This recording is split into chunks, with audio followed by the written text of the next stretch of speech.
Kenapa merasa terlibat di sini? Karena ada panggilan hati, bukan hanya saya sendiri ya, tapi saya dan kawan-kawan, 15 teman awalnya, kami terpanggil untuk membawa sesuatu berbeda di dalam Indonesia dan dunia ini. Kita merasa banyak hal yang kita dapat waktu kecil, yang sekarang atau tahun 2009 tidak ada. Kalau peran saya nggak mungkin sendiri, kita masing-masing punya peran, kita teamwork. Kalau kita nggak sebagai tim, nggak mungkin mencapai tujuan. Tapi sebagai leader atau sebagai salah satu ketua pengurus dan yang dengan ketua yang lainnya, kita sevisi semisi untuk membawa perubahan dalam program-program di daerah gitu.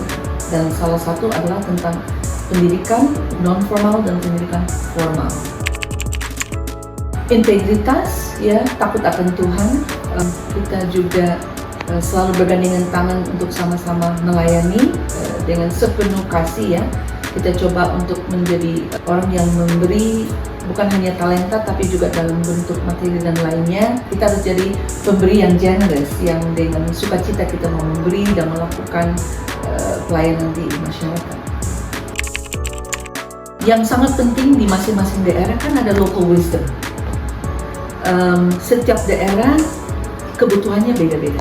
Ya, misalnya di beberapa daerah kekerasan terhadap anak, karena salah satu isu yang kita tangani adalah anti kekerasan terhadap anak. Jadi supaya anak-anak bertumbuh dengan kasih dan khusus dari keluarga, lingkungan dan yang teman-teman ya. Isu-isu yang kekerasan terhadap anak mungkin merata di Indonesia dan di seluruh taman baca ada kasus-kasus terjadi. Namun kita masuk lewat pendidikan non formal. Jadi lewat taman baca, pembentukan karakter nasional lewat seni, musik, mini seminar, dan anak itu adalah pintu masuk ke keluarga. Jadi kita bisa masuk ke keluarga dan menjadi keluarga besar, menjadi teman kawan mereka sehingga semoga ada perubahan juga, perubahan perilaku, perubahan pola asuh anak. Ya. Kami tahu masyarakatnya sebelum masuk.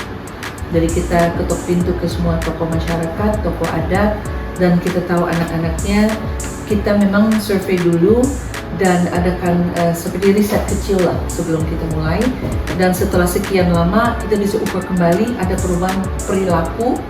Misalnya dalam pelayanan mereka bantu kami dengan melayani masyarakat kembali seperti apa gitu. Dan semoga lewat anak ada perubahan di dalam keluarga. Kami memang kerjasama dengan banyak mitra. Ya.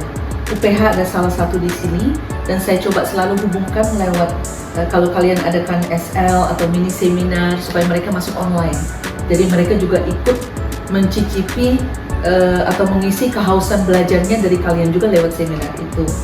Namun mitra kita dari pemerintah, dari perguruan tinggi, terus dari donatur di luar negeri maupun dalam negeri, dan kita berusaha, salah satu penting strategi adalah networking, berjejaring supaya semua bisa bergandengan tangan untuk to make a better Indonesia ya kan, and world. Saya pikir kita nggak bisa prediksi semua tantangan.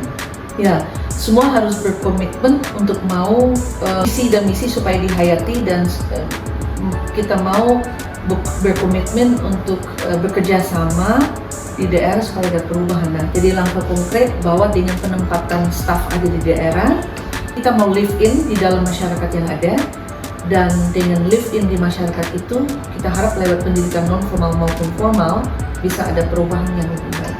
Masalah yang mereka hadapi seperti kekerasan terhadap anak atau hal lainnya yang ada di masyarakat bisa sedikit diminimalisir supaya perkembangan anak bisa lebih maksimal.